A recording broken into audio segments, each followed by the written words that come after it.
और महाराष्ट्र में auto driver को नोटिस जारी किया गया। मराठी नहीं सीखने पर नोटिस दिया गया। तो 1268 ड्राइवर्स को अल्टीमेटम दिया गया है कि मराठी सीखिए। 1 महीने का टाइम दिया जाता है। अगर मराठी नहीं सीखेंगे तो बैच सस्पेंड हो जाएंगे, इनसे इनका रोजगार छीन लिया जाएगा।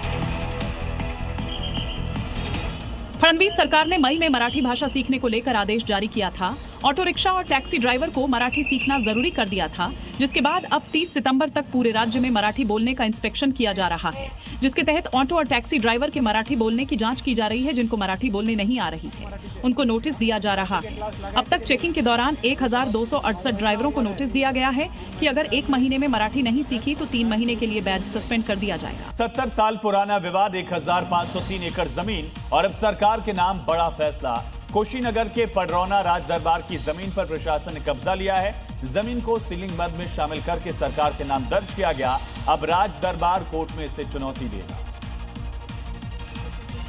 यूपी के कुशीनगर में पडरौना राज दरबार की जमीन को लेकर करीब 7 दशक से चली आ रही कानूनी लड़ाई में बड़ा फैसला हुआ है। जिला प्रशासन ने 1503.57 एकड़ अतिरिक्त जमीन को सीलिंग मद में राज्य सरकार में जोड़ दी गई है। प्रशासन के मुताबिक इस जमीन का इस्तेमाल गरीबों को कृषि और आवासीय पट्टा देने के साथ साथ कई विकास योजनाओं के लिए किया जाएगा। जमीन को लेकर लंबे वक्त से कानूनी विवाद चल रहा था। हालांकि पडरौना राज दरबार की ओर से प्रशासन के इस फैसले को चुनौती देने की बात कही गई है।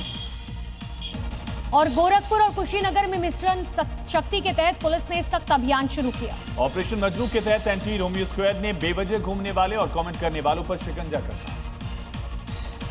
गोरखपुर में एंटी रोमियो स्क्वाड ने सार्वजनिक जगहों, स्कूल, कॉलेजों और बाजारों के आसपास बेवजह घूमने वाले लोगों से पूछताछ कर रही है। साथ ही युवतियों और महिलाओं पर कमेंट करने वालों पर नजर रख रही है। गोरखपुर में पुलिस ने 1000 से ज्यादा लोगों से पूछताछ करने के साथ ही करीब 250 लोगों को चेतावनी भी दी है। इसके साथ ही महिलाओं को विमेन पावर लाइन 1090 और चाइल्ड लाइन 1098 के बारे में भी जानकारी दी। वहीं सीतापुर में कोतवाली के विस्तार के लिए 8 बीघा जमीन खाली करवाई गई है। दावा और आपत्ति के लिए 15 दिनों का समय देते हुए नोटिस चस्पा किया गया। सीतापुर में कोतवाली का विस्तार कर बहुमंजिला बैरक, साइबर सेल, महिला मिशन, शक्ति केंद्र और पुलिस कर्मियों के आधुनिक आवासीय भवन बनाए जाने की योजना है। जिस जमीन पर कोतवाली का विस्तार किया जाएगा वो अंग्रेजों के समय रसूखदारों को आवंटित किए गए थे, लेकिन पट्टे का समय खत्म होने के बाद उसका रिन्यूअल नहीं कराया गया, जिसके बाद ढोल नगाड़े बजाकर अवैध कब्जेदारों के लिए जमीन पर नोटिस चस्पा कर दी गई।